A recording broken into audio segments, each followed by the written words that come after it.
বাজার থেকে বনরুটি কিনে খেতে হয়, বাসায় একদমই বানাতে পারেন না? তাহলে আজকের ভিডিওটি আপনার জন্য। আপনিও চাইলে আমার রেসিপি ফলো করে এরকম পারফেক্ট বনরুটি বানাতে পারেন। ভিডিওটি না কেটে অবশ্যই পুরো ভিডিও দেখবেন। ভিডিওর মধ্যে অনেক টিপস দেওয়া থাকবে যা ফলো করলে আপনিও পারফেক্ট বনরুটি বানাতে পারবেন। তো চলুন দেখে নিই। আসসালামু আলাইকুম। কেমন আছেন সবাই? আশা করি খুব ভালো আছেন।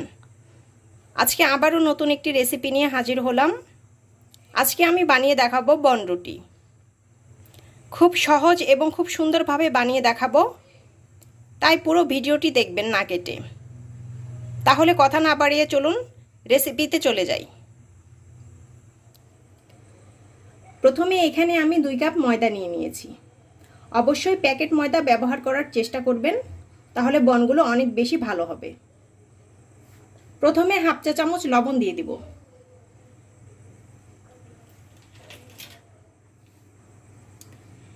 1 টেবিল চামচ ইস্ট নিয়ে নিয়েছি। 2 কাপ ময়দার জন্য 1 টেবিল চামচ ইস্ট পারফেক্ট। বেশি দিতে যাবেন না, তাহলে ইস্টের গন্ধ আসবে। এখানে আমি 2 টেবিল চামচ গুঁড়ো দুধ নিয়ে নিয়েছি। অবশ্যই গুঁড়ো দুধ ব্যবহার করার চেষ্টা করবেন, তাহলে বনরুটির টেস্ট অনেক ভালো আসবে। দিয়ে দিলাম। আর নিয়ে নিয়েছি এখানে হাফ কাপ চিনি। চিনিটা যার যার ইচ্ছা মতো, বেশি খেতে চাইলে বেশি দিবেন, কম খেতে চাইলে কম দিবেন। দিয়ে দিলাম। এখন সব উপকরণগুলো আমি একসাথে ভালো করে মিশিয়ে নিব। এভাবে খুব ভালো করে মিশিয়ে নেবেন। ভালো করে মেশানো শেষ হয়ে গেলে 1 কাপের মতো কুসুম গরম পানি নেবেন। পানিতে অবশ্যই একটা আঙ্গুল চুবিয়ে দেখবেন যে 10 সেকেন্ডের মতো রাখতে পারছেন কিনা। যদি পারেন তাহলে বুঝে যাবেন যে পানি পারফেক্ট। তারপর ডোতে দিবেন অল্প অল্প করে পানি। একবারেই অবশ্যই বেশি পানি দেওয়া যাবে না। অল্প অল্প করে দিতে হবে আর মাখাতে থাকতে হবে। ডো বানানো শেষে আমি পানির পরিমাণটা বলে দিব, আমার কতটুকু পানি লেগেছে।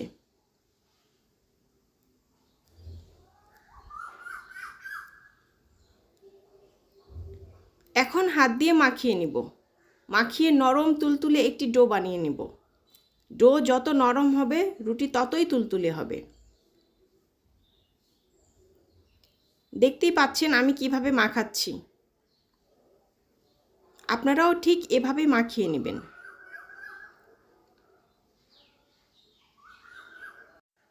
যদি ভুলবশত পানির পরিমাণ বেশি হয়ে যায় এবং ডো বেশি অতিরিক্ত নরম হয়ে যায়, সেই ক্ষেত্রে একটু ময়দা মিশিয়ে নেবেন।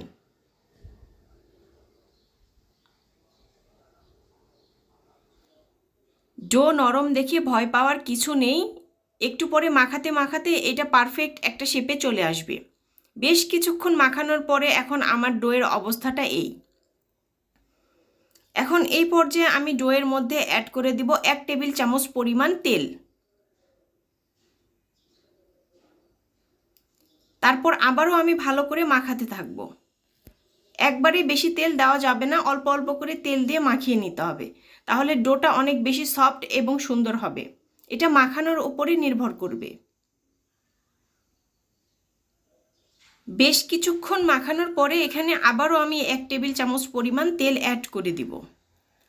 এভাবেই বারবার মাখাতে থাকবো ভালো করে, যতক্ষণ পর্যন্ত না একটি সুন্দর সফট নরম ডো তৈরি হয়ে যায়।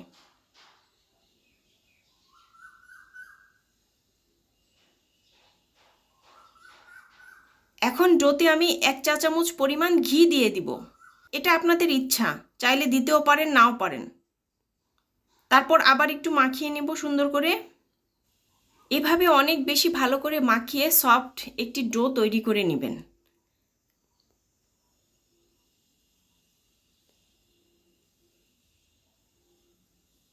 এই পর্যায়ে ডো রেডি একদম। এখন রেস্টে রেখে দেব আমি 1 ঘন্টার জন্য। 1 ঘন্টা পর রেডি হয়ে যাবে বনগুলো বানানোর জন্য। এখন এর উপর দিয়ে আমি হালকা তেল দিয়ে দিব, যেন শুকিয়ে না যায় উপরটা।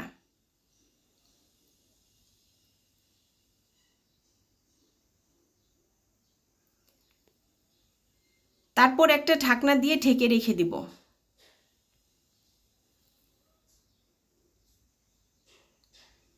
ঠিক এভাবেই মাখিয়ে নেবেন।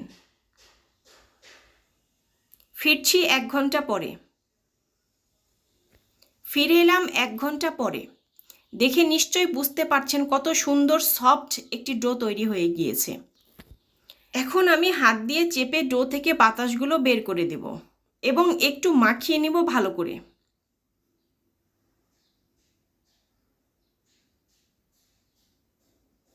হাতে অবশ্যই একটু তেল লাগিয়ে নেবেন, তাহলে হাতে আর ডোটা লেগে যাবে না।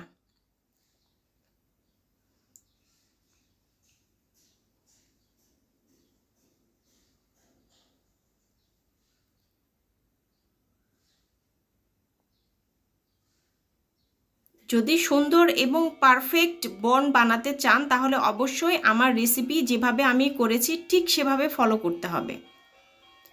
এখন আমি এটি অন্য একটি পাত্রে উঠিয়ে নিব। তারপরে এটাকে আমি একটা চাকুর সাহায্যে কেটে নিব।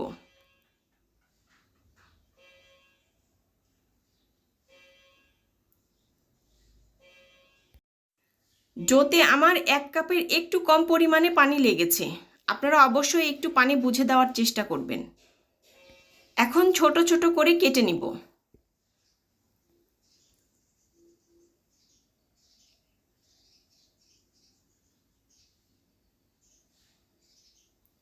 আমার সবগুলো কাটা শেষ, দেখতেই পাচ্ছেন।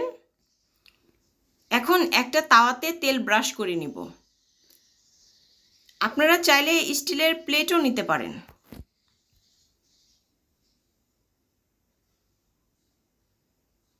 সম্পূর্ণটা আমি ভালো করে তেলগুলো ব্রাশ করে দিব।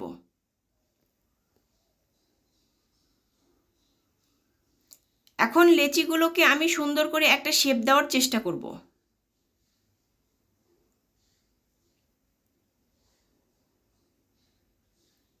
অবশ্যই হাতে একটু তেল লাগিয়ে নেবেন, তাহলে আপনাদের শেপটা দিতে সুবিধা হবে। একটা একটা করে আমি সাজিয়ে নেব। এখন আমার সাজানো শেষ। এখন এটা আধা ঘন্টার জন্য রেস্টে রেখে দিব। অবশ্যই একটা ঢাকনা দিয়ে ঢেকে রাখবেন, খোলা রাখা যাবে না, তাহলে কিন্তু রুটির উপরগুলো বাতাসে শক্ত হয়ে যাবে। অন্য একটি বাটিতে এখন একটা ডিমের কুসুম নিয়ে নিব। শুধু কুসুম নিব, সাদা অংশ নেওয়া যাবে না। এই কুসুম উপরে ব্রাশ করে দিলেই রুটির উপরের যেই কাঙ্ক্ষিত কালারটি সেটি আমরা পেয়ে থাকি। ভালো করে মেখে নিব। আধা ঘন্টা পরে চলে এলাম রুটিগুলো বেক করার জন্য। এখন রুটিগুলোর উপর দিয়ে আমি আলতো আলতো করে ডিমগুলো ব্রাশ করে দিব। একবারে বেশি দিতে যাবেন না, তাহলে গলে গলে পড়ে যাবে। অল্প অল্প করে ব্রাশ করে দিবেন, একটু সময় নিয়ে নিয়ে।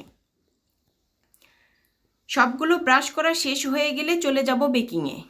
দেখতেই পাচ্ছেন আমার সব রুটিগুলো ব্রাশ করা শেষ। এখন এটা বেক করার জন্য রেডি। এখন চুলায় একটা কড়াই বসিয়ে দিব। এই কড়াইয়ের মধ্যেই আজকে আমি বেক করে দেখাবো আপনাদেরকে। কড়াইটা অবশ্যই আগে একটু হিট করে নিতে হবে।